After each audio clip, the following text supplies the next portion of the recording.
Hello everyone, welcome to channel learn with ease. आज हम solve करेंगे कैश फ्लो स्टेटमेंट चैप्टर से question number 43 and 44। ये chapter के लास्ट क्वेश्चन है। सुपर इजी क्वेश्चन है। अगर आपने चैप्टर को समझा है तो ये आपके लिए सुपर इजी क्वेश्चन है। चैप्टर 6 डीके गोयल की बुक से, class 12 accounts. Online classes, online tuitions के लिए आप मुझे स्क्रीन पर दिए गए नंबर पर व्हाट्सएप कर सकते हो अपना नाम और क्लास। और आप अगर सॉल्यूशन ढूंढ रहे हो टीएस ग्रेवाल और DK Goyal new edition book के, तो चैनल के होम टैब पर क्लिक करो। आपको सभी सॉल्यूशंस अपलोडेड मिलेंगे। पोस्ट सेक्शन में एमसीक्यूज मिलेंगे क्विज के फॉर्मेट में, और एमसीक्यूज के सॉल्यूशंस चाहते हो तो वो भी है चैनल के शॉर्ट सेक्शन में। साथ ही आप इस सॉल्यूशन को हिंदी के साथ साथ इंग्लिश में भी सुन सकते हो। उसके लिए बस आपको ये सेटिंग का बटन प्रेस करना है। यहाँ पर ऑडियो ट्रैक की ऑप्शन से इंग्लिश लैंग्वेज को सिलेक्ट करना है। हिंदी में चाहते हो तो हिंदी लैंग्वेज को सिलेक्ट करो। तो है ना बहुत कुछ चैनल पर। Visit the channel. अच्छा लगे तो शेयर और सब्सक्राइब जरूर करना। क्वेश्चन नंबर 43 में ए लिमिटेड एक कंपनी है जिसकी 2 साल की बैलेंस शीट का डाटा आपको दिया है। इसके बेस पर आपको कैश फ्लो स्टेटमेंट बनाना है। तो सबसे पहले cash flow from operating activities के लिए हमें चाहिए net profit before tax and extra ordinary item. उसके लिए हम वो प्रॉफिट ढूंढेंगे जो बैलेंस शीट में ट्रांसफर किया। वो कहाँ होगा? बैलेंस शीट में शेयर होल्डर्स फंड में जो आपका रिजर्व एंड सरप्लस का बैलेंस है, वहीं आपको इस साल का प्रॉफिट मिलेगा, जिसकी डिटेल नोट्स टू अकाउंट में है। प्रॉफिट एंड लॉस का बैलेंस लास्ट ईयर 41,000, इस साल 33,000।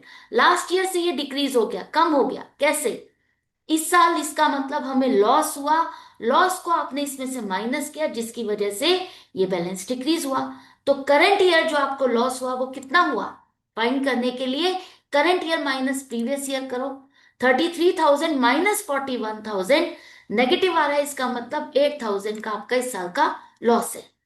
रिजर्व्स में कोई बैलेंस आपने ट्रांसफर किया, प्रॉफिट का कोई शेयर रिजर्व में ट्रांसफर किया। हाँ, लास्ट ईयर बैलेंस था 5,000, इस साल 8,000। 3,000 का प्रॉफिट आपने रिजर्व में ट्रांसफर किया, तो इसको वापस से ऐड कर दो। इसके अलावा क्या आपने डिविडेंड पे किया है? डिविडेंड तो पे नहीं किया। Provision for tax, provision for tax आपको दिया है यहाँ पर। लास्ट ईयर 20,000, इस साल 17,000, और आपने जो टैक्स पे किया है 15,000। तीनों फिगर अलग है, और जब तीनों फिगर अलग हो तो आपको अलर्ट हो जाना है। इसका मतलब करंट ईयर का प्रोविजन 17,000 नहीं है, कुछ अलग है। लास्ट ईयर जो आपने प्रोविजन 20,000 किया था, उसकी जगह 15,000 का टैक्स आपने पे किया, जिसकी वजह से ये सारी फिगर आपकी गड़बड़ हो गई। आपको टैक्स अकाउंट बनाना होगा। तो सबसे पहले प्रोविजन फॉर टैक्स लाइबिलिटी है। क्रेडिट साइड पर लिखो opening balance by balance BD 20,000, closing balance 17,000 debit side पर आएगा, टू बैलेंस सीडी 17,000। अब आपने 20,000 की लाइबिलिटी को पे किया, कितना? 15,000। तो डेबिट साइड पे दिखाओ to bank account 15,000। Debit side का टोटल 32,000 है, और क्रेडिट साइड पर डिफरेंस आ रहा है। तो जो डिफरेंस है वो क्या है? इस साल का जो प्रोविजन आपने किया वो है 12,000, 17,000 नहीं है। तो जब भी ये फिगर्स अलग अलग है तो आपको अलर्ट हो जाना है। यहीं से उठा करके फिगर ऐड नहीं करनी है, आपको चेक करना है टैक्स अकाउंट बना करके कि करंट ईयर का प्रोविजन है क्या, और ये डिफरेंस हुआ क्यों। लास्ट ईयर जो आपने टैक्स का प्रोविजन किया था 20,000 की जगह आपने 15,000 पे किया, तो 5,000 का तो बैलेंस इसका हो गया, और करंट ईयर का 12,000। तो टोटल क्लोजिंग बैलेंस यहाँ पर इस वजह से 17 आ रहा है। हमें तो करंट ईयर का प्रोविजन फॉर टैक्स ऐड करना है जो कि 12,000 है। ऐड करने के बाद net profit before tax and extra ordinary item आपका कितना है? प्लस माइनस करोगे तो 7,000। अब ये net profit before tax and extra ordinary item आपको मिल गया है। नेक्स्ट स्टेप में आपको adjustment for non cash and non operating item करना है, जिसके लिए सबसे पहले आप ढूंढते हो इस साल का डेप्रिसिएशन। जो आपने प्रॉफिट एंड लॉस में डेबिट किया वो यहां पर दिया है। Depreciation return of on machinery was rupees 18,000। एक तो लैंग्वेज पढ़ करके कंफ्यूज नहीं होना, परेशान नहीं होना कि ये रिटर्न ऑफ लिखा है। रिटर्न ऑफ का मतलब यही है कि मशीनरी पर जो आपने डेप्रिसिएशन लगाया वो पी एंड एल में इस साल का डेबिट किया, नॉन कैश है, वापस से ऐड कर दो। सेल परचेज तो आपने कोई की नहीं है एसेट की, तो कोई प्रॉफिट या लॉस भी नहीं है। इसके अलावा क्या हो सकता है?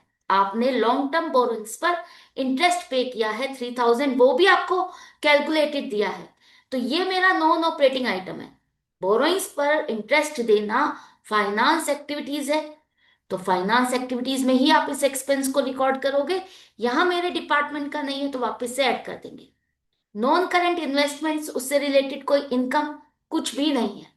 तो आपको ये दो चीजें ऐड करने के बाद आपका आ गया operating profit before working capital changes 28,000। इसके बाद आपको करंट एसेट्स और करंट लाइबिलिटीज जो चेंजेस है उसको कवर करना है।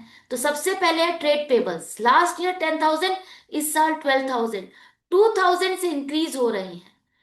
Trade payables increase, current liability increase, मतलब आपने एक तरह से किसी से लोन लिया, फंड्स का इनफ्लो हुआ, ऐड कर दो। यहां पर डिफरेंस लेना है आपको, 2,000 ही आप ऐड करोगे। इसके बाद करंट एसेट्स में इन्वेंट्री, लास्ट ईयर आपकी 20,000, इस साल 24,000, 4,000 से स्टॉक इंक्रीज हो गया। इसका मतलब आपने परचेज किया, परचेज करोगे तो पेमेंट करोगे, आउटफ्लो। इसके बाद ट्रेड रिसीवेबल्स, लास्ट ईयर 32,000, इस साल 26,000, 6,000 से डिक्रीज हो रहे हैं। इसका मतलब क्या है, आपको आपके डेटर से पेमेंट मिल गई है, पेमेंट मिली है तो इनफ्लो हुआ, ऐड कर दो 6,000। अब ये सारा इनफ्लो और आउटफ्लो होने के बाद प्लस माइनस करोगे तो cash generated from operating activities 32,000। अब इसके बाद जो आपने इस साल टैक्स पे किया वो यहां से आप माइनस करोगे। टैक्स पे कौन सा किया, आपने क्या सीखा है, provision for tax previous year आपको यहां से माइनस करना है, नहीं, उसको अप्लाई करना सीखो। जो सीखा है उसको अप्लाई करना सीखो, कॉन्सेप्ट्स को अच्छे से समझो। हमने जो टैक्स पे किया, ये तो लास्ट ईयर आपने प्रोविजन किया था, इसके लिए आपने टैक्स पे कितना किया वही तो आपका आउटफ्लो है। तो 15,000 जो आपने टैक्स पे किया वो यहां पर माइनस करोगे 15,000। इसके बाद आपके पास पॉजिटिव आ रहा है cash flow from operating activities 17,000। जिन्होंने सारे क्वेश्चंस को मन से समझा है, मन से सॉल्व किया है, उनके लिए ये दो क्वेश्चंस लास्ट के सुपर इजी हैं। इस चैप्टर में सबसे एंड में इतने इजी क्वेश्चंस डाले, आई कांट बिलीव। मतलब इतने इजी क्वेश्चंस जो कि आपको सारा कुछ अच्छे से सॉल्व करके दिया है, आपको बस चलते जाना है, सॉल्व करते जाना है। इसके बाद नेक्स्ट है हमारा cash flow from investing activities, जिसके लिए आप देखते हो आपने कौन सी एसेट खरीदी, कौन सी बेची। तो यहां पर मेरी property plant and equipment, last year 90,000, इस साल 1 लाख। तो क्या करें, 10,000 से इंक्रीज हो रहा है तो क्या परचेज दिखा दे, नहीं, आपने डेप्रिसिएशन भी तो लगाया है। तो उसकी वजह से एसेट डिक्रीज होने की जगह इंक्रीज हो रही है। कितनी इंक्रीज हुई, वो आपका परचेज है। तो opening balance 90,000, closing 1 lakh, depreciation लगाया, क्रेडिट साइड पे लिखो bye depreciation account 18,000। Credit side का टोटल 1,18,000, डेबिट साइड पर डिफरेंस, मतलब आपने 28,000 की मशीनरी खरीदी, सेल हमने नहीं की, तो मशीनरी जो खरीदी इससे आपका आउटफ्लो हुआ, माइनस करेंगे। इसके अलावा और क्या हो सकता है, कोई नॉन करंट इन्वेस्टमेंट्स, नहीं वो भी नहीं है। आपको करंट एसेट में भी चेक करना है, कोई short term loans and advances है तो वो आपके यहीं पर ही कवर होंगे, यहां पर नहीं है तो भूल जाओ। अब आपका ये हो गया cash used in investing activities 28,000। इसके बाद cash flow from finance activities, जिसमें आप कवर करोगे share capital. Share capital last year 50,000, इस साल 60,000, 10,000 से शेयर कैपिटल इंक्रीज हो रही है। इसका मतलब आपने इस साल और शेयर्स इशू किए, फंड्स का इनफ्लो हुआ 10,000। इसके साथ जरूर से चेक कर लेना क्या हमने ये शेयर्स फेस वैल्यू पर इशू किए या प्रीमियम पर। शेयर कैपिटल में तो आपका फेस वैल्यू ही होता है, अगर प्रीमियम होगा तो सिक्योरिटीज प्रीमियम का यहां पर बैलेंस आएगा, वो नहीं है तो इसका मतलब आपने फेस वैल्यू पर ही इसको इशू किया। नेक्स्ट आप चेक करोगे long term borrowings, last year 20,000, इस साल 25,000, 5,000 से बोरोइंग्स इंक्रीज हो गई, मतलब आपने और लोन लिया, लोन लेने पर इनफ्लो हुआ 5,000 का। नेक्स्ट आप चेक करोगे कोई शॉर्ट टर्म बोरोइंग्स है, शॉर्ट टर्म बोरोइंग्स नहीं है, शॉर्ट टर्म प्रोविजंस है। शॉर्ट टर्म प्रोविजंस आपके यहां पर नहीं आएंगे। शॉर्ट टर्म प्रोविजंस में प्रोविजन फॉर टैक्स या प्रोविजन फॉर डाउटफुल डेट्स होता है, तो ये आपका यहां पर नहीं आएगा, राइट। अब इन दोनों के बाद जो आपने इंटरेस्ट पे किया वो आपका आउटफ्लो है, लेस करो। अब नेट अमाउंट 12,000 पॉजिटिव है, तो cash flow from finance activities 12,000। तीनों एक्टिविटी का आपने इनफ्लो आउटफ्लो कैलकुलेट किया तो operating positive 17,000, investing negative 28,000, financing positive 12,000। तो प्लस माइनस करने के बाद पॉजिटिव आ रहा है 1,000। इसका मतलब ड्यूरिंग द ईयर जो भी आपने काम किया उससे आपका कैश और कैश इक्विवेलेंट का बैलेंस 1,000 से इंक्रीज हुआ। Net increase in cash and cash equivalents 1,000। Check करो, मेरे पास ओपनिंग था 4,000, ऐड करते हैं ओपनिंग बैलेंस को, इसमें मैंने 1,000 और इंक्रीज किया, तो at the end of the year मेरे पास 5,000 का बैलेंस होना चाहिए कैश एंड कैश इक्विवेलेंट का। क्या मेरी बैलेंस शीट भी यही शो कर रही है? हाँ, बैलेंस शीट में भी 5,000 का बैलेंस है। इट मीन्स आपने कैलकुलेशन करेक्ट की है, आपका क्वेश्चन परफेक्ट है, कैलकुलेट आपने सही किया तो फुल मार्क्स पक्के बनते हैं।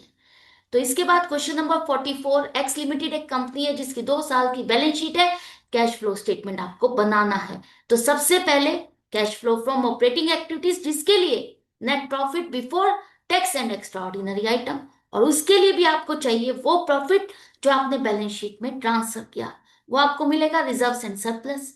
रिजर्व्स एंड सरप्लस में आपको लास्ट ईयर का बैलेंस दिया 50,000, इस साल का 52,000। अब यहां पर आप लोग जनरली कंफ्यूज हो जाते हो कि यहाँ ये रिजर्व्स और सरप्लस दोनों चीजें हैं। जब नहीं दिया कुछ भी तो ये मान के चलो ये प्रॉफिट एंड लॉस का ही बैलेंस है। लास्ट ईयर से ये इंक्रीज हुआ, इसका मतलब इस साल का प्रॉफिट आपने इसमें ऐड किया, तो इस साल का प्रॉफिट मेरा कितना है? Current year minus previous year 2,000 का इस साल का मेरा प्रॉफिट है। क्या मैंने प्रॉफिट में से कुछ हिस्सा रिजर्व में ट्रांसफर किया? रिजर्व्स तो कोई है ही नहीं। इसके अलावा क्या मैंने डिविडेंड बांटा? डिविडेंड के बारे में लिखा है प्रपोज डिविडेंड।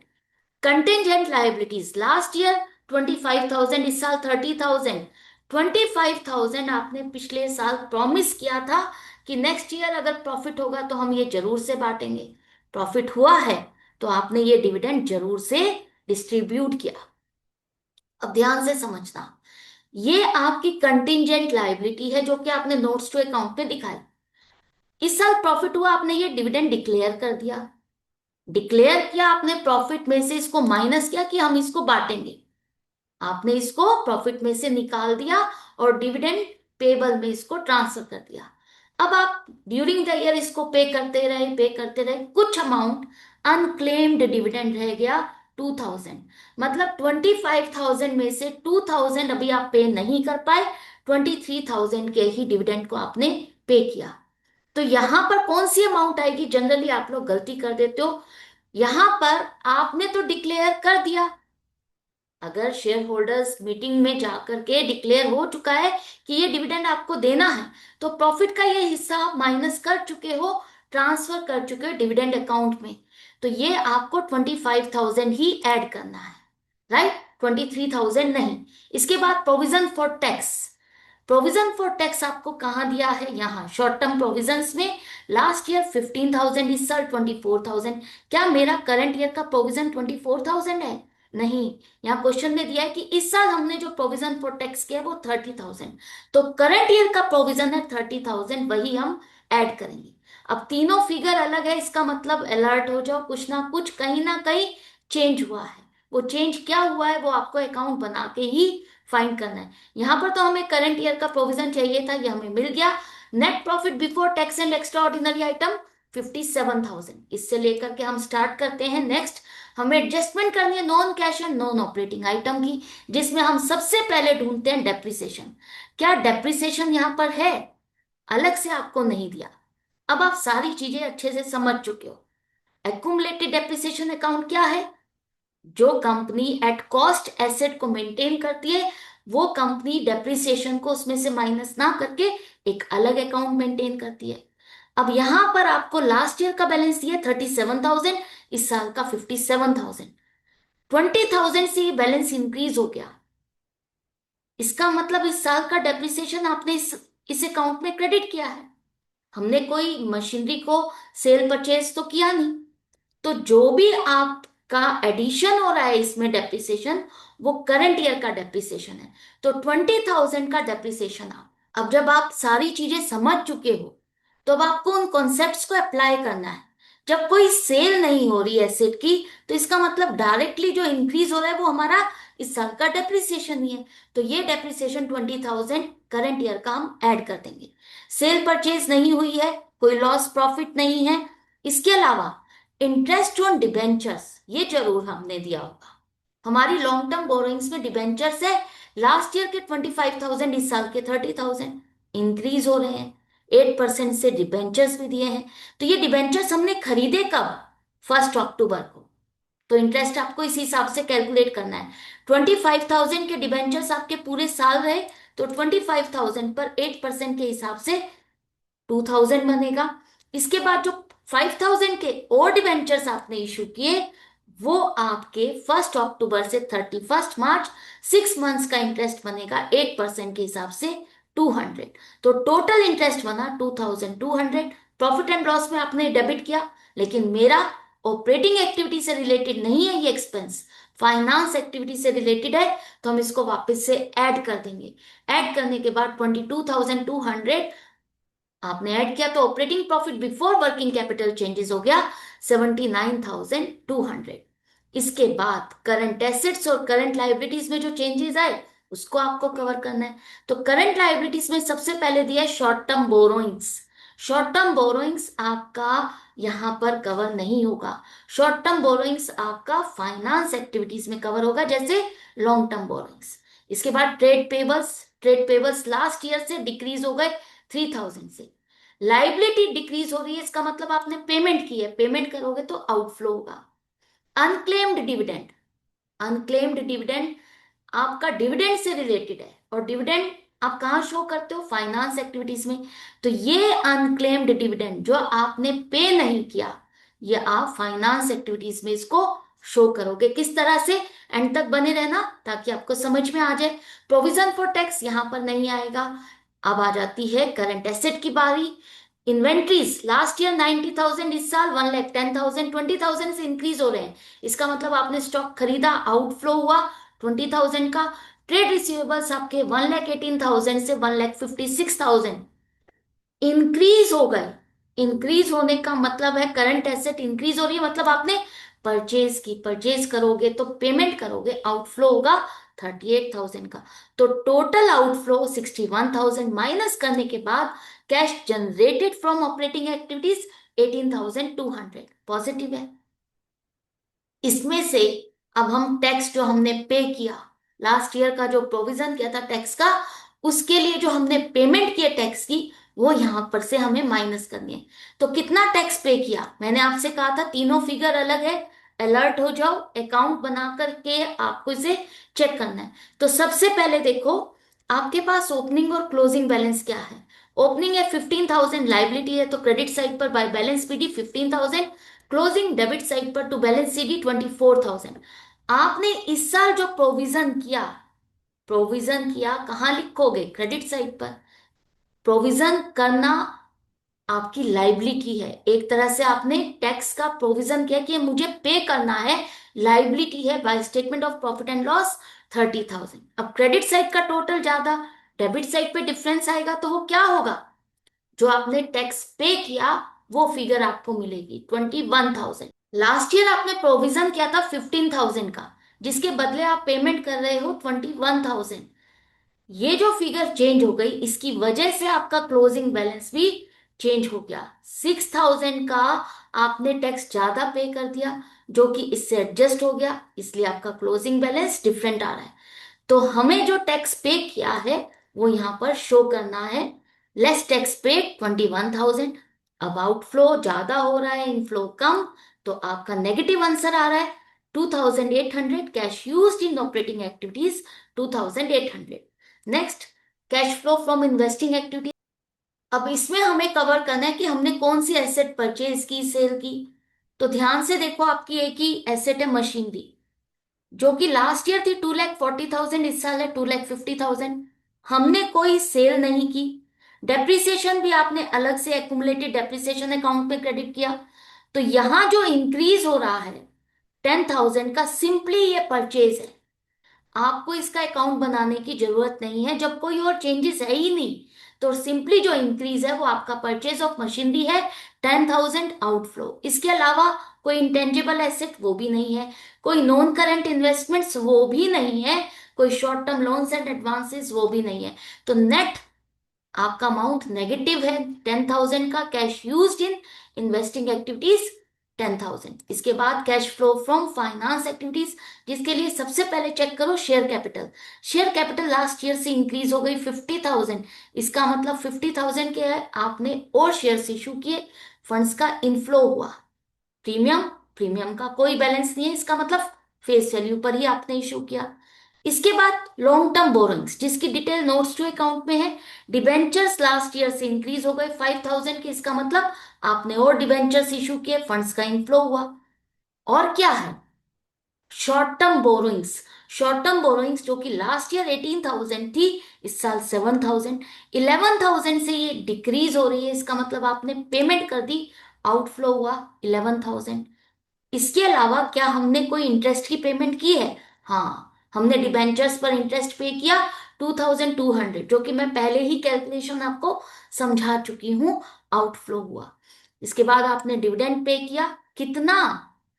प्रपोज था 25,000, लेकिन 2,000 अभी देना बाकी है। तो जितना आपने नेट अमाउंट पे किया है दैट इज द आउटफ्लो। तो 23,000 यहां पर माइनस करोगे, राइट? तो ये छोटी छोटी जो चीजें हैं ना, वो जब आप सॉल्व करते हो तभी आपको समझ में आती है। अनक्लेम्ड डिविडेंड आपका ऑपरेटिंग एक्टिविटीज में कवर नहीं होगा, आपको फाइनेंस एक्टिविटीज में कवर करना है। प्रपोज डिविडेंड में जब आप पेमेंट दिखाओगे उस टाइम पर इसको माइनस करोगे, क्योंकि एक्चुअल पेमेंट जो आपने की है वो आपको यहां से माइनस करनी है। तो प्लस माइनस करने के बाद पॉजिटिव आ रहा है आपका cash flow from finance activities 18,800। तीनों एक्टिविटी का आपने इनफ्लो निकाल लिया, आउटफ्लो भी जो भी है। नेट अमाउंट पॉजिटिव है 6,000। 6,000 पॉजिटिव है, इसका मतलब net increase in cash and cash equivalents 6,000। मेरे पास स्टार्टिंग में कैश क्या था? 2,000 का। ऐड कर दो opening cash and cash equivalent 2,000। अब ओपनिंग मेरे पास 2,000 था, इस साल मैंने इन बिजनेस से, सारी एक्टिविटी से 6,000 का कैश का बैलेंस और इंक्रीज किया, तो at the end of the year 8,000 का बैलेंस होना चाहिए। मेरी कैलकुलेशन ये बता रही है, क्या बैलेंस शीट में यही है? हाँ, बैलेंस शीट में 8,000 का बैलेंस है, मीन्स आपका ये क्वेश्चन कंप्लीट और करेक्ट है, आपने कहीं गलती नहीं की है। तो ये चैप्टर आपका कंप्लीट हो गया। आई होप ये चैप्टर आपके लिए सुपर इजी हो गया, जितने भी कॉन्सेप्ट थे, जितने भी पॉइंट्स थे, सब आपको क्लियर हो गए हैं। अब हम मिलेंगे नेक्स्ट वीडियो में नेक्स्ट चैप्टर के साथ। अगर वीडियो हेल्पफुल लगे तो लाइक का बटन प्रेस करना, अपने फ्रेंड्स की हेल्प करना चाहते हो तो डेफिनेटली शेयर करना। मिलते हैं नेक्स्ट वीडियो में। Goodbye and take care.